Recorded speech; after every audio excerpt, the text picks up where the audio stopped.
істеп кетті ғой өмірінің соңында деген сияқты. Бұл енді өлген қатысы және бір тірлігіміздің бір өсі екен.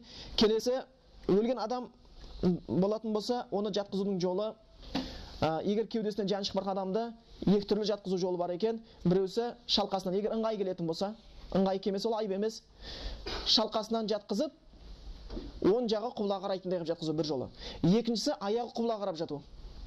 Өйткені кеудесін көтерсе құбылаға қарап дұға айта алатындай. Сөйтіп жатқызудың екі түрлі жолдары бар екен. Одан кейін және бірі уджубу хуснузон биллах дейді.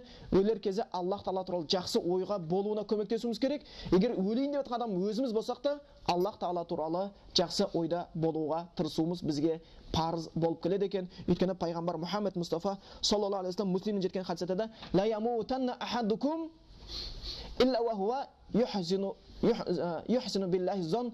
Ешқайсың өлмеңдер, Аллах Тағала туралы жақсы ойда болмайынша дейді. Аллах Тағала туралы жаман ойды кім болады деп ойлап қалуымыз мүмкін да. Бірақ біздің заманымызда білімнің саяздығынан Аллах Тағала туралы жаман ойды адамдардың көбісі жүр. Ондай оймен өліп кететін болса, үлкен қасірет. Өлер кезде Аллах Тағала туралы жақсы ойда болу. Аллах Тағала жақсы ойда болу дегеніміз, мысалға айтайық, Аллах Тағаланы кешіреді, мейірімді деген нәрселер Аллах Тағала жақсы ойда болу. Және де мысалға Аллахтың шариғаты адамзат баласының игілігі үшін деген нәрсе жақсы ойда болу. Бұл нәрсе адам баласына Аллах тек қана жақсылық қалады, қырайын, жояйын деген нәрсе жоқ. Аллахтың жіберген Құраны тек қана адамзат баласына пайдалы нәрсені үйретеді, зиянды нәрсені үйретпейді деген нәрсе, бұл Аллах Тағала жақсы ойда болу. Ал енді Аллах Тағала туралы жаман ойда болу қазір бізде жиі кездесіп жатыр. Дұрыс қой енді. Құдай орамал тақ депті, бірақ біздің заманымызға сәйкес келмейді. Бұл Аллах Тағала жаман ойда болу. Бұндай оймен өліп кету, Құдайдан кемшілік тауып қанмен болып өліп кету да. Ал енді бар өлгеннен кейін Құдаймен дауласып көр. Мына ислам діні қатты екен, кейбір жерін өзгертіп жіберу керек. Исламда қаттылық жоқ, оның біреулер қаттылық көрсетіп жатыр. Құранда 114 сүре болса, соның 113-і Бисмиллахир-рахманир-рахим деп келіп жатыр. Соны ойлап білсек болады, ислам діні қандай екен? Аса қамқор, ерекше мейірімді. Бұл мейірімнің діні. Естеріңізде болсын, мұсылманның бойында мейірімділік, шепейлілік, жұмсақтық көбірек болу керек қатыгездіктен гөрі.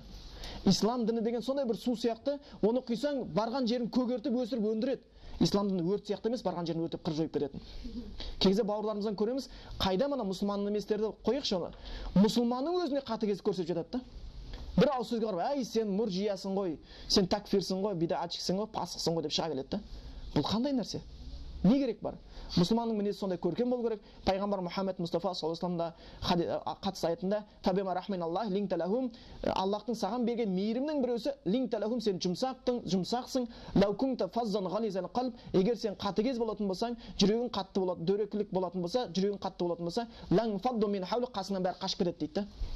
Білімі бар пайғамбарға Аллах сөйтіп айтып жатыр.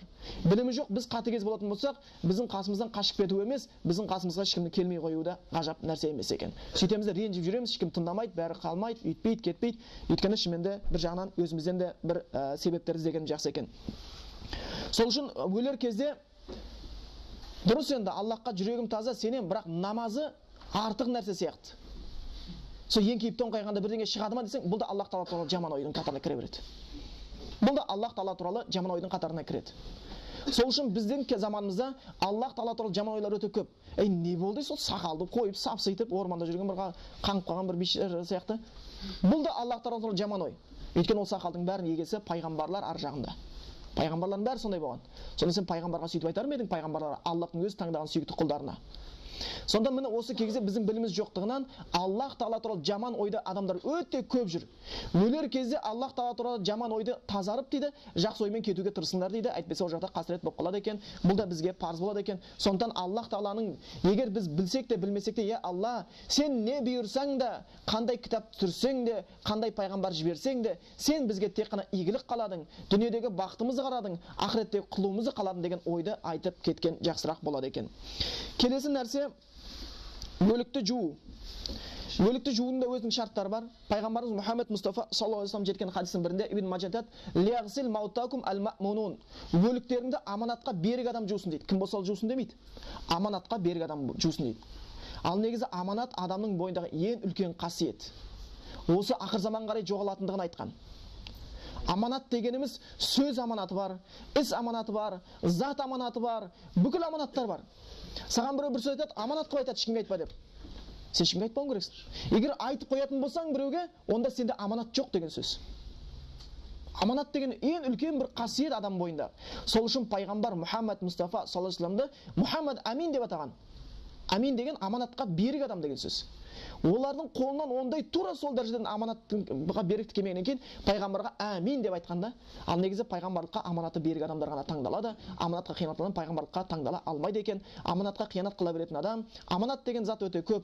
Бала шаға біздің қолымыздағы аманат, әйел деген біздің қолымызда аманат, дүние қолымыздағы ол аманат, сөз ол аманат, ілім аманат, Құран аманат. Осының бәріне біз шынымен дұрыс қарамасақ, қиянат қылатын болсақ, ол дұрыс болмайды екен. Ал енді өлікті жуғандағы аманатқа берік адам жусын дегеніміз, бұл өте көркем мінез құлық дедік. Өйткені өлік жуу барысында бір нәрсе ыңғайсыз жағдайлар болуы мүмкін, соны елге жайып жібермейтін адам.